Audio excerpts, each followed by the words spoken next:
Bir melek gelmişti, fakat qayıtdı. Bitince Allah'tan mühlet, qayıtdı.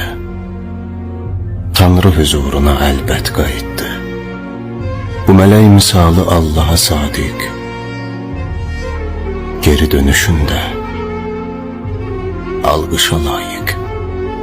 Vədə tez yetişdi ayrılmaq üçün, yox oldum hər yerdə var olmaq üçün. İzin ver ruhuna sarılmaq üçün, indi həm yerdəsən, həm də göylərdə. Yoxluğun var etdi səni hər yerdə.